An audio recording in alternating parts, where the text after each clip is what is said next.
Hi, parents, and welcome to From the Teacher's Desk. If you've been watching the last few episodes, we've been talking about what it feels like to receive a diagnosis for your child, how to move through the grief of letting go of the dream that you had for your child, and how to move into advocacy with knowledge and confidence. But there is one more step, and this one makes all the difference in your child's growth: learning to support them gently and consistently. Because we always have to remember a skill that is hard today can be learned tomorrow with the right support. Let's get started.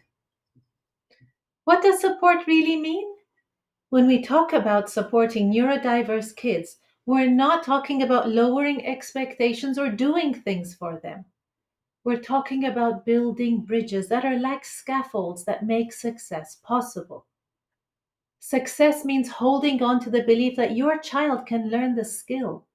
Maybe it will take longer, and maybe the path might look different. Because children can sense what you believe about them. And when you stay hopeful, you're telling your child, I know you can get there. Maybe not today, maybe not tomorrow, but I know you will. Our expectations remain high, but our approach has to be gentle. We have to adjust the pace, not the potential. We have to give them time, but never pity, because hope is part of the support. And that's what gives them the courage to keep trying, even though it feels so hard. And support helps a child practice the skills that they don't have yet. It's not about rescuing, it's not about hovering over them. It's about meeting them where they are and walking beside them step by step. The first type of support is emotional support, and this is the foundation because without it, no learning can take place. Children need to feel safe. They have to feel safe to try new things, make mistakes, and then begin all over from the beginning. And this means you, as a parent or caregiver, have to remain calm when their emotions run high. You have to validate their feelings before redirecting their behavior.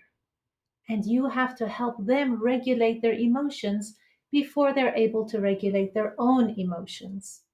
You could say something like, Whew, I can see you're frustrated. That really was a tough task. Let's take a breath together and try again. Emotional safety opens up the brain's learning centers because without it, no learning is going to take place. Instructional support comes next. Instructional support means teaching skills in small supported steps. Instead of saying, write a whole paragraph, you can say, let's start with one sentence and write it together. And then you can model writing a sentence so the child can see what it needs to look like and give them a chance to do it. And then once they're done, celebrate their progress. Don't wait until they're perfect to celebrate. It's like teaching a child to ride a bike. You don't take the training wheels away too early. You wait until the child has learned how to balance.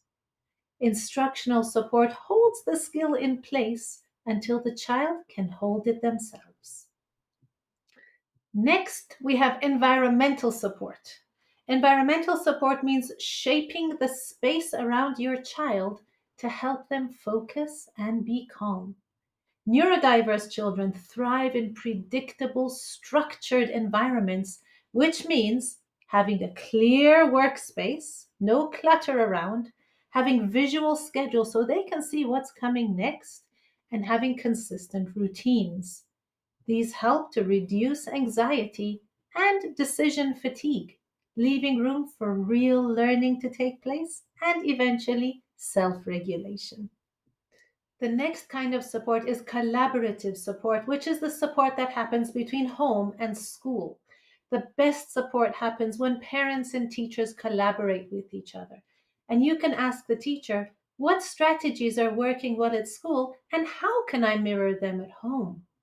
Consistency builds security, and when children experience the same expectations and language across the different settings, They feel safe enough to stretch themselves and try harder things and try things they wouldn't have tried before. The ultimate goal to all of this support that your child has been receiving is to build independence. You want your child to slowly begin to internalize what they've been taught with all the support and to slowly begin to self monitor, self reflect, and eventually self correct. And you can ask reflective questions such as, what helped you stay calm in that situation? Or what can you try next time things feel really hard?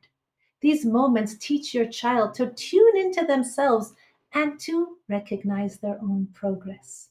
Because as independence grows, so does something else that's even more powerful, and that is self advocacy. Self advocacy means your child begins to understand what helps them learn and they can express it respectfully.